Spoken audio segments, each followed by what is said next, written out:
I think it's pretty safe to say that the future of the Star Wars franchise seems to be quite expansive, not just with their books, novels, comics, and video games, but also let's not forget about the fact that they are also developing new Star Wars TV shows, whether it be animated or live-action form, and even the new Star Wars trilogy, also known as the fourth Star Wars trilogy of movies by Disney and Lucasfilm.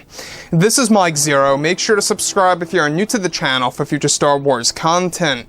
Now, the one thing about Disney Star Wars is that yes, we do know that they are heading in a better direction, all thanks to Bob Chapek really creating his own legacy. Essentially, what he is doing as we speak is that he is really and ultimately creating his own legacy among many Star Wars fans. He is really creating his own image of how he is handling Star Wars. And the main reason as to why he wants to do this is because he genuinely wants to actually bring Disney to such a level where they are going to have two massive franchises that have great success, Marvel and Star Wars. Now, currently, obviously, Marvel is doing very well and has been doing very well with no issues behind the scenes. Sure, they had some problems here and there with specific movies, but really very minor problems. But when we look at the Star Wars franchise, obviously The Last Jedi derailed the Star Wars franchise, and The Rise of Skywalker was basically a film that made a major attempt at patching those, broken pieces together. Now, what Chapek and Iger are trying to do is that they really are trying their absolute best to really bring back the lost Star Wars fans. We are talking about those who left the sequel trilogy after both Episode 8 and Episode 9 released into theaters. However, what's really intriguing all has to do with Lucasfilm's Kathleen Kennedy, with both Bob Iger and Bob Chapek now working together as a team in order to create a better and brighter future for the Star Wars franchise. They are also focused on the development of their new Star Wars trilogy of movies, which are all set to deliver a brand new mythology to Star Wars fans around the world. Now, it's explained that currently major changes are being made behind the scenes in order to create a brand new expanded universe for Star Wars fans. However, Lucasfilm's Kathleen Kennedy is best described to be very angry and frustrated with Star Wars fans on how them voicing their opinions over the direction of the Star Wars universe ultimately led to her not only losing her creative power for the most part, but also getting fired from one of the major Star Wars TV shows for Disney+. It's said that Kennedy is very angry with the Star Wars fandom for giving back feedback on her direction of Star Wars, and how that led to Chapek and Iger firing her from, of course, the new Star Wars TV series that was due for release in 2022. In case you guys are a little lost right now, this is the TV show that she was let go from by George, Bob Iger, and Chapek. And also, it was a TV show that was going to reset the philosophy of Star Wars by Kathleen Kennedy. She was really going to do something far worse than what The Last Jedi did to Luke and the entire tone of Star Wars. Moving on.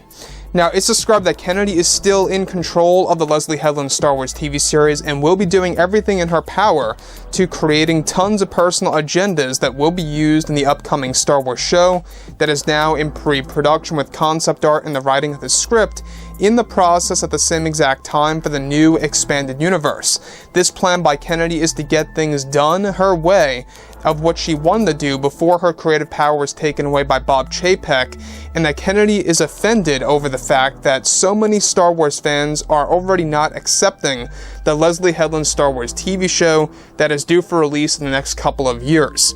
Now, Kennedy, mind you, in case you guys did not know, is of course, a lot in tune with the development of this new live-action Star Wars TV series. It's going to focus away from story and character development, and it's really going to be used as a vessel to promote activism and real-world issues, personal agendas, identity politics. I mean, the whole 9 yards. I think it's going to be a mess. I think it's going to be a very shaky production, even worse than the Rise of Skywalkers, because of what Kathleen Kennedy is instructing Leslie to do right now, this very second as we speak. They are working very hard on this new TV show because they want to announce this thing in 2021 when it comes to a full title reveal, the overall plot and direction of the Star Wars show. They want to get the ball rolling when it comes to this new live-action Star Wars TV series that is really going to be Kathleen Kennedy's last hurrah, if you will. Now, the thing about Kennedy is that it seems as though that this is her revenge among Star Wars fans, or against the higher-ups over at Disney for taking away her creative power.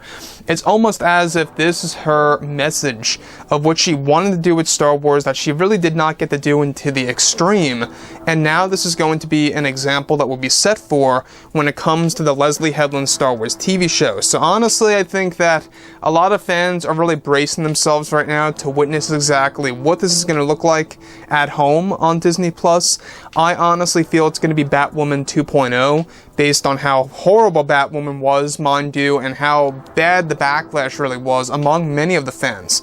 So with that being said, guys, drop a comment below. Let me know about all of this in the comments, and if you guys did enjoy the content for today, do make sure to drop a thumbs up on this video to support the channel. I thank you all so very much for the kind support, and I'll catch you guys next time.